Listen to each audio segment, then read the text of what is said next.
pouco. O papel de Satanás é esse. Só que nós estamos dormindo. Nós estamos dormindo. E vocês aqui que estão aqui nessa sala, nessa igreja, nesse momento, desejaram vir para cá, tire alguma coisa e leve para a sua vida. E fique alerta. Vigie primeiro, depois ore. Porque muitas das vezes as pessoas estão orando e não estão vigiando. Acha que orou, está beleza. Pediu que Deus levantasse as mãos dele sobre a nossa cabeça e está tudo certo. Não está não, irmão. Vigie e ore. Vigie e ore. Porque o demônio, ele não dá brincadeira, viu? Passividade imposta pela perversão sexual. Se te mostrares frouxo no dia da angústia, tua força será pequena. A essência da depressão pode ser sintetizada na palavra passividade. A passividade vitaliza a depressão e mortaliza o deprimido. Vivifica a doença e mata o doente. A passividade e a apatia são os arqui-inimigos da vida. Esse é o princípio ativo da vontade fraca, da falta de estímulo, do pensamento de inferioridade, da quebra de iniciativa, de existência sem desejo de mobilidade emocional. Passividade expressa uma personalidade em declínio. A pessoa vai morrendo, a pessoa não está nem para mais nada, irmão. Ela não está mais nem para mais nada, mas isso veio quando ela estava lá no cativeiro, rapaz. Ela estava no cativeiro com aquele cara que molestou, que estuprou, que abusou e disse assim: se você falar, eu vou falar para os teus pais que era mentira. Se você falar, eu vou te matar. Se você falar, eu vou matar os seus pais. E daí ela começou a ser passiva. Uma pessoa no cativeiro, ela está passiva, ela está presa, algemada. Ela passa a ser passiva. Estudo. Ela não está mais nem aí, porque aquilo já é normal para ela. Então ela passa a ser passiva.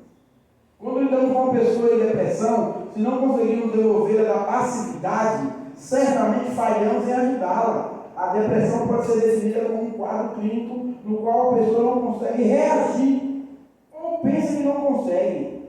A questão maior é que, de alguma forma, acabou ficando condicionada a essa estrutura de comodismo. A pessoa está quieta, irmão, ela não consegue fazer mais nada.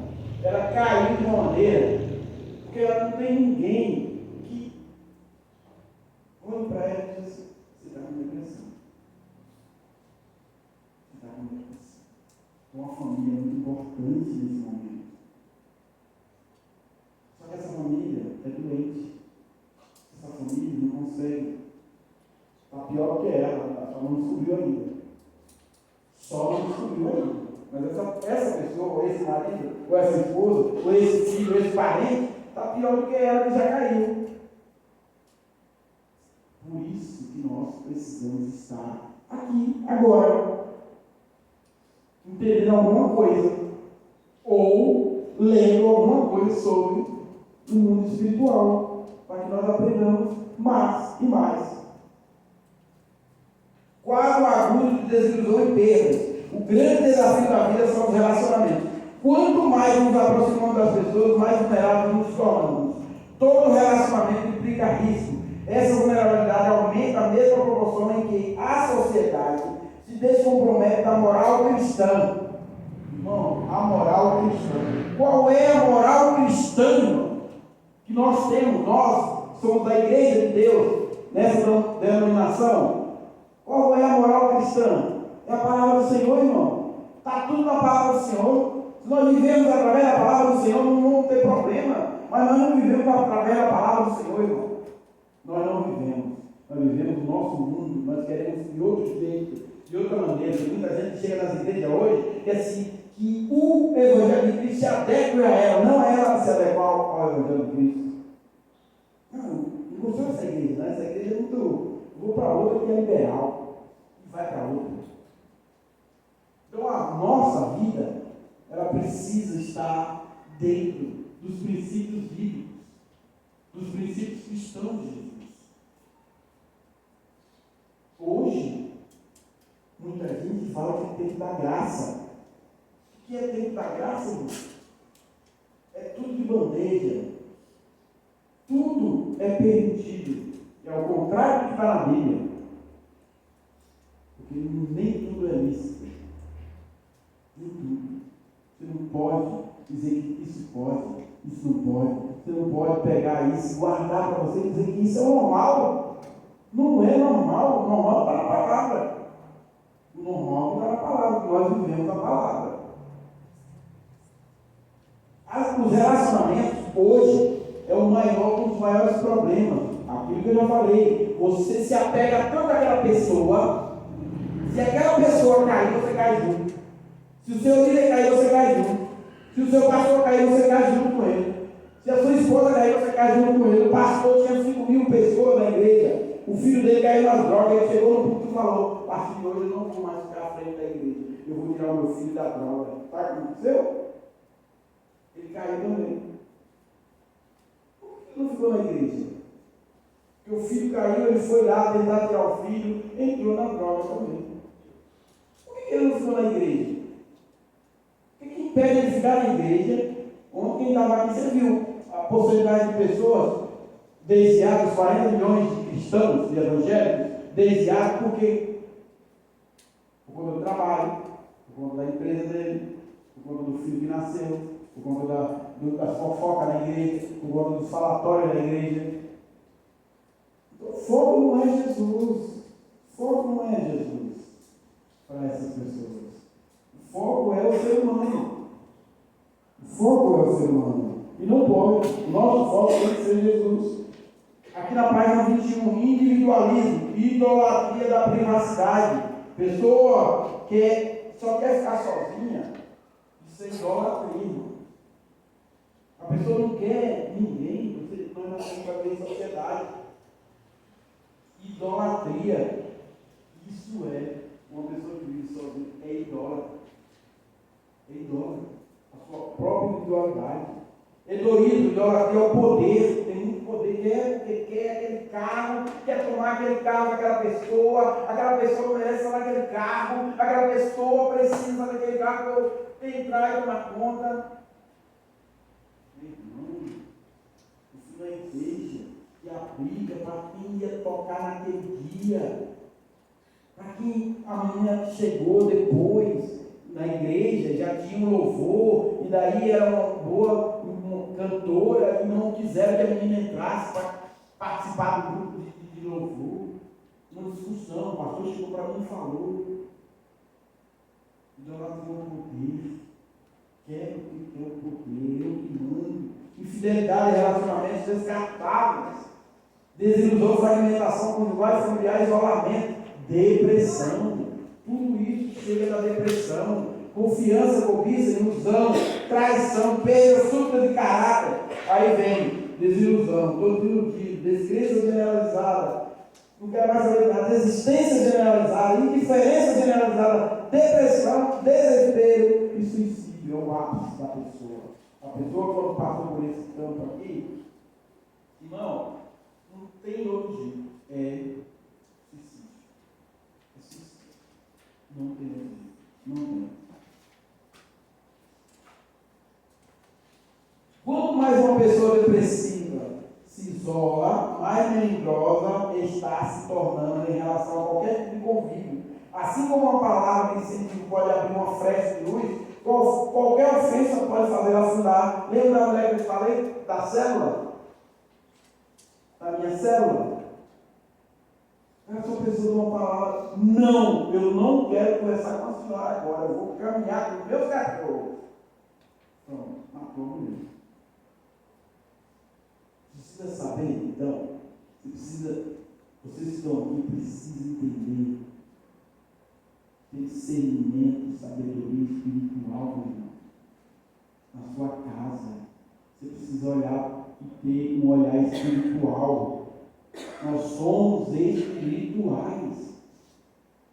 E eu mesmo, quando eu me sinto assim meio diferente, eu já começo a ter alguma coisa errada, começo a orar, começo a pedir ao Senhor, o Espírito Santo, para que entre em mim e me faça a diferença. Ele está em mim, mas que ele me faça naquele momento a diferença e mostre o que eu estou, porque alguma coisa não está bem. Nós precisamos ter o olhar, o ouvido espiritual. Nossa, olha, a partir do momento que você se batizou nas águas, que você recebeu um novo Espírito, você é espiritual agora. Agora você é espiritual. Você precisa ver as coisas dos dois lados. Mas o inimigo está possesso, porque você agora saiu dele, das garras dele, você agora é do Senhor. Então você precisa estar ligado nisso tudo. Que muitas das coisas, você vai ver aqui na frente, que nós vamos ver que tudo se mistura. O inimigo faz uma mistura tão grande na vida da pessoa, que você, o libertador, o conselheiro, se ele não pegar a ficha que eu entreguei para vocês aqui, começar a estudar em casa, para atender a pessoa, você vai ver que está lá, não, eu tenho problema de tireoide, eu tenho problema gástrico, eu tenho problema de diabetes. E daí você mistura, o inimigo ele faz uma mistura com essa doença, para que você ache que isso é só doença física, não é espiritual. Ele entra de uma maneira na pessoa e mistura as coisas, você não consegue detectar que essa pessoa tem problemas espirituais. Então é uma coisa muito delicada, entendeu? É uma coisa muito assim, que você precisa ter discernimento e sabedoria do Espírito Santo. Quando você vai ser atendido, você precisa esquecer a sua vida lá fora. Você precisa esquecer a sua vida, tudo, porque aquele momento é seu. Porque senão você não vai se curar. É um atendimento que você vai entender que o Espírito Santo que está em você é muito maior do que o seu problema. Naquele momento ali você vai ficar livre desse problema. Mas se você quiser e tiver fé, se você tiver o posicionamento,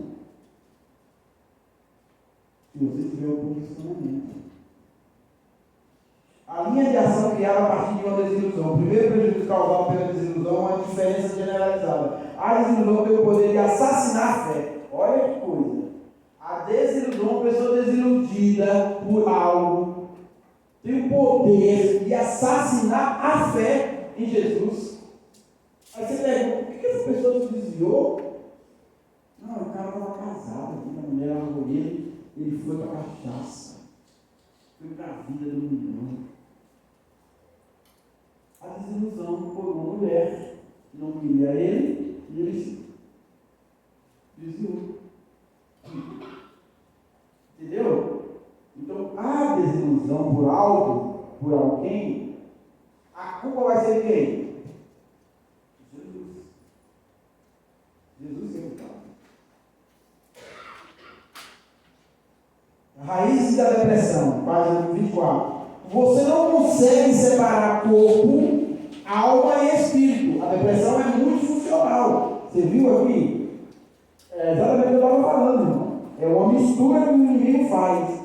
Distúrbio na produção de neurotransmissores, deficiência de vitaminas, minerais e aminoácidos importantes para o bom funcionamento do organismo. Distúrbio na glândula pineal, melatonina, o mais importante, antioxidante endogênico, que dentro e faz uma verdadeira faxina nos radicais livres do cérebro.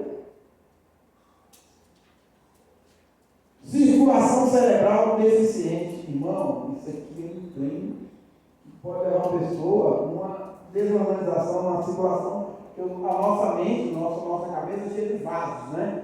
Cheia de vasos. E esses vasos, quando eles estão meio que perturbados, pode dar tudo. Pode dar tudo. AVC, sei lá, pode dar tudo.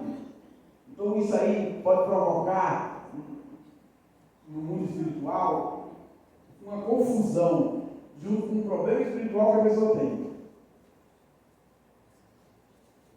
Presença de metais tóxicos no organismo, problemas intestinais, hipotireoidismo. Isso aqui para a mulher, hipotireoidismo é um problema, irmão. É uma mistura, a mulher fica mal. E daí você vai atender uma mulher, você vai achar que isso aí é espiritual? Não. Não é. Você precisa entender tudo isso. depressão é um alarme ao conserto. A dor é um sintoma de desordem. Então, quando você vê uma pessoa com depressão, corre com ela para fazer algo. Ele está ali para morrer, para se suicidar, é rápido. Uma palavra mata a pessoa. Uma palavra mata a pessoa. Causa orgânica da depressão. Olha aqui. Causa orgânica. Gostaria de mencionar algumas possíveis situações envolvendo distúrbios orgânicos que podem estar colaborando com a construção e sustentação de um quadro depressivo. É importante mencionar que esses fatores podem ser de caráter repressivo, ou seja, uma somatização de problemas espirituais ou distúrbios psicoemocionais. E esses psicoemocionais é por quê? Porque está tendo uma mistura na pessoa, no organismo da pessoa, no mundo espiritual. Está tendo uma mistura. Se você não tiver como descobrir, uma depressão pode começar reativa e continuar orgânica. O estado depressivo, emocionalmente falando, acaba refletindo no metabolismo. Há anos atrás havia a depressão sendo reativa e a depressão de esgotamento. Hoje, sabe-se que eventos negativos da vida desencadeiam a depressão grave. Principalmente se existe uma predisposição bioquímica. O aspecto espiritual também é fundamental. De toda forma, é importante ressaltar em relação aos quadros depressivos. As causas de natureza orgânica seria desastroso espiritual, um problema natural, como também medicalizar um problema espiritual. Gente, isso aqui é grave demais. Se você, como conselheiro de uma pessoa, se você, como libertador, condenar uma pessoa que ela está doente, fisicamente, organicamente, está dizendo que ela está doente espiritualmente, você vai matar essa pessoa. Então, isso aqui é gravíssimo, de pessoas que acham que vai aconselhar um outro, dizendo que é problema espiritual, que na verdade não é.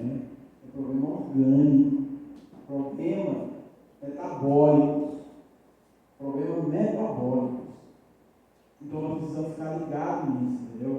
Quem é libertador, quem é conselheiro, quem é líder da igreja, olhar para a pessoa, olhar a pessoa chegar assim, ó, meu líder, eu preciso conversar com você hoje. E você vai atender essa pessoa. Você tem que saber, conversar bastante com essa pessoa, para você saber que essa pessoa vai sair desse aconselhamento pior do que o que estava. Vai sair pior do que o que estava. Isso é um problema. Você pode até perder um membro da igreja. Nossa, eu fui com o meu líder lá, ele falou que eu tenho um problema espiritual que gravíssimo. O cara foi com o médico para fazer um diagnóstico, está lá nos exames. Está com um problema sério de tireoide, diabetes. Então, isso precisa ter entendimento. Por que precisamos entender o que é espiritual e o que é natural? É necessário separar as coisas naturais das coisas espirituais, estabelecendo o discernimento de sutileza de Satanás. Não devemos desmerecer o aspecto científico da acupuntura, que se baseia na estimulação de endorfina na massa muscular pelo uso de agulhas. Como a endorfina é uma substância analgésica e os efeitos terapêuticos são sensíveis, mesmo que paliativos. Assim sendo, a acupuntura pode ser praticada isolada dos rituais espirituais, porque vocês sabem de onde veio a acupuntura. Ela é oriental. E a acupuntura naquela época era feita para fazer trabalhos espirituais lá dos Orientes. E aqui a gente usa a acupuntura para quê? Para cura. Eu já usei a acupuntura. E quando você enfia a agulha, sai sangue. Por isso que eles usavam aqui. Só que hoje, é igual que eu falei para vocês, o pecado e o pecador tem que separar. Lá eles usavam como pecado. Aqui a gente usa como remédio. E a acupuntura é boa. E nós precisamos separar essas coisas. Quer dizer que seria imaturo simplesmente satanizar a cultura oriental e assim eliminar o bem e o mal junto. Essa é uma outra maneira do inimigo nos roubar. É aquilo que eu falei, irmão. O abestado do demônio, ele quer fazer um trem na nossa cabeça, na nossa mente, uma confusão, irmão, para que nós não entendamos nada, para que nós fiquemos atordoados. Uma pessoa fica doida por aí é porque a cabeça ficou louca. Tudo vem da mente, irmão. Tudo vem da mente. A mente é traiçoeira. A mente é traiçoeira. De repente você está aqui olhando para mim, só que seu mente está lá na sua casa. Eu vou comer amanhã. Você está lá, ó. O que eu estou fazendo aqui, meu Deus? De repente você está assim. A mente da gente é traiçoeira.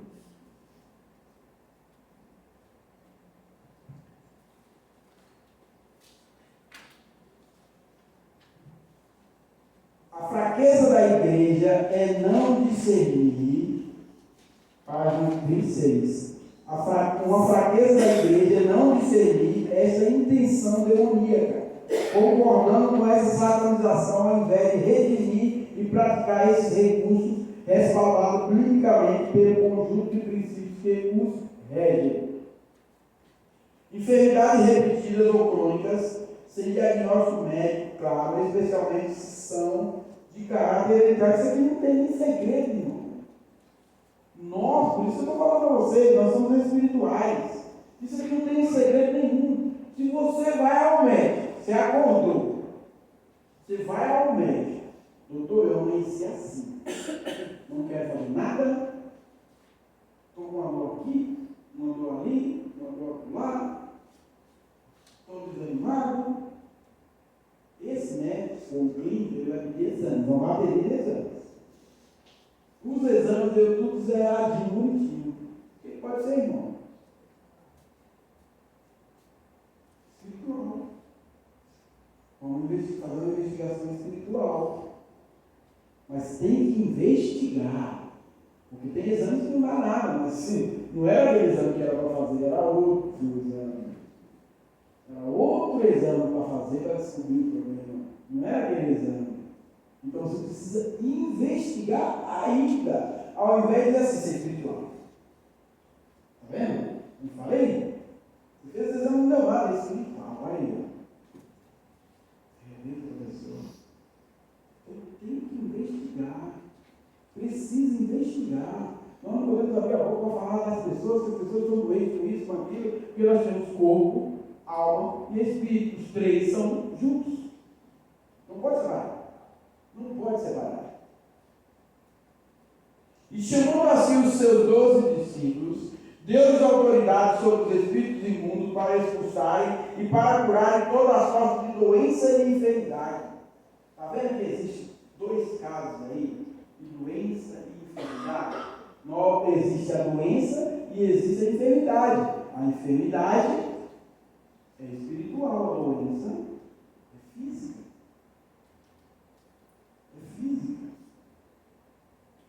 E ali diz, ó, e estava ali uma mulher que tinha um espírito de enfermidade, havia já 18 anos, e andava encurvada, e não podia de modo algum endireitar-se.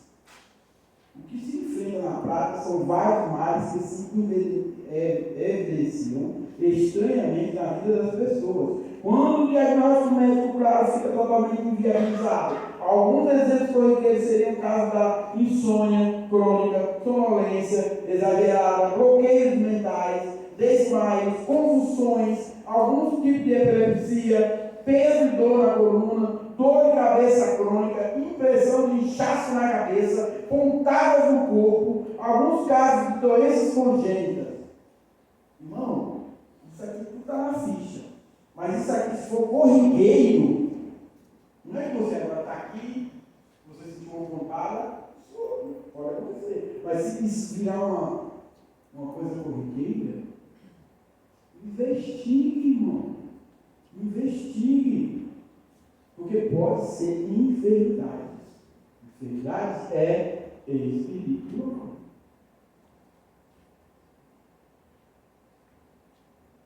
Doenças congênitas.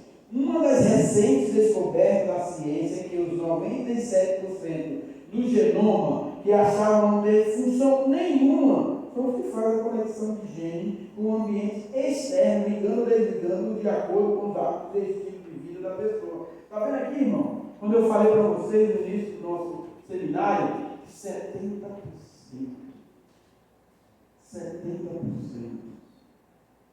é posicionamento na nossa vida, como nós vivemos. Você come pra caramba, todo dia, 10 horas da noite, você está comendo um prato de arroz com carne, feijão e vai dormir. Irmão, você quer o que no outro dia? Ou durante a noite? Você quer o quê? Que vida que você vai ter? Você tem diabetes. O médico fala, você tem que tomar um linfágio todo dia de manhã e outro à noite. Você vai, um irmão da igreja, 63 anos. Marcamos uma reunião e ele mandou mensagem se não podia ir. A mulher dele dizendo que ele estava ficando cego. Cego. Porque tinha 7 meses que ele não tomava o linfágio. Que tinha diabetes. Cara, você é doido. Você é doido. Começou a tomar, voltou, porque a diabetes era cega.